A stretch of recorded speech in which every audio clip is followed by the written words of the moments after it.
Akibat daripada pandemik COVID-19 yang masih berlangsung hingga ke hari ini, ia telah memberi tamparan hebat kepada ekonomi dunia mahupun Malaysia. Malah, isu peluang pekerjaan kini menjadi kritikal. Ekoran banyak syarikat dan perniagaan terpaksa gulung tikar. Hal ini menyumbang kepada peningkatan kadar pengangguran, khususnya ke atas kaum Bumiputera. Namun, platform ekonomi gig dilihat sebagai salah satu peluang terbaik buat penganggur untuk mencari pendapatan sementara sambil menunggu memperolehi pekerjaan tetap serta ekonomi negara kembali pulih. Ekonomi gig merupakan sistem pasaran buruh kontrak jangka pendek yang dipacu menerusi teknologi digital. Antara yang menjadi perhatian pada waktu ini adalah industri e-hailing yang kini berkembang pesat seperti cendawan tumbuh selepas hujan.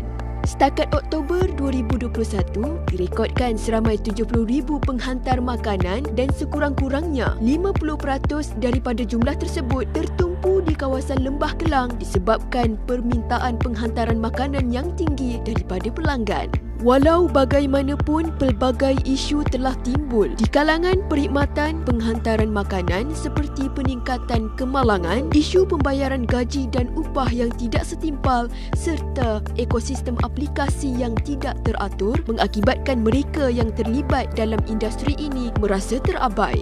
Justeru Unit Peneraju Agenda Bumiputera Teraju telah mengambil inisiatif untuk menjalankan satu kajian berkaitan peluang pekerjaan dalam perkhidmatan e-hailing, khususnya penghantaran makanan di kalangan Bumiputera semasa pandemik COVID-19.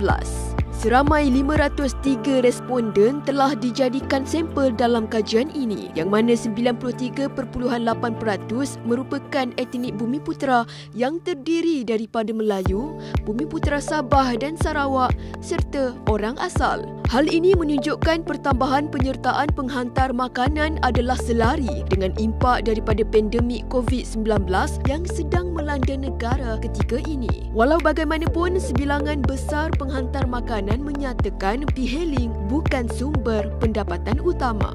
Lebih dari 70% penghantar makanan pernah mengalami kecederaan atau kemalangan ketika bekerja, di mana majoriti mereka tidak mempunyai insurans perlindungan peribadi. Terdapat 5 faktor yang mendorong kepada responden untuk menyertai e-hailing. Faktor utama ialah merupakan disebabkan oleh aspek masa, di mana pekerjaan e-hailing ini adalah amat fleksibel. Ya? Mereka boleh bekerja pada bila masa saja yang mereka rasa mereka nak bekerja. Faktor kedua ada dari segi aspek pendapatan. Walau bagaimanapun, pendapatan bukan merupakan pendapatan utama kerana hanya 23% daripada jumlah responden mengatakan pekerjaan e-hailing atau penghantaran makanan merupakan pendapatan utama mereka. Faktor ketiga adalah disebabkan oleh kelangsungan hidup. Di bawah kita pun sedia maklum bahawa kita semua telah merasai impak daripada pandemik COVID-19.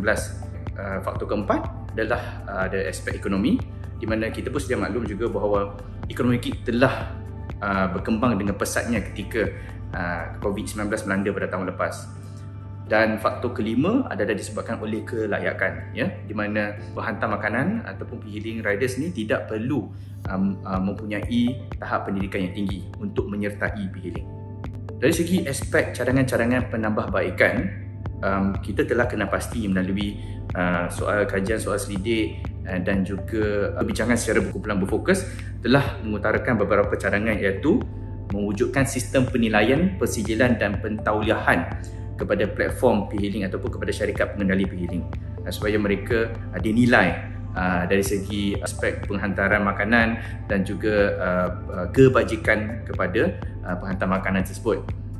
Industri penghantaran makanan dianggap sebagai industri baharu yang kian berkembang pesat. Kerajaan Persekutuan menyifatkan aktiviti ekonomi gig ini sebagai sumber pertumbuhan ekonomi baharu dalam merangka Rancangan Malaysia ke-12 2021 hingga 2025.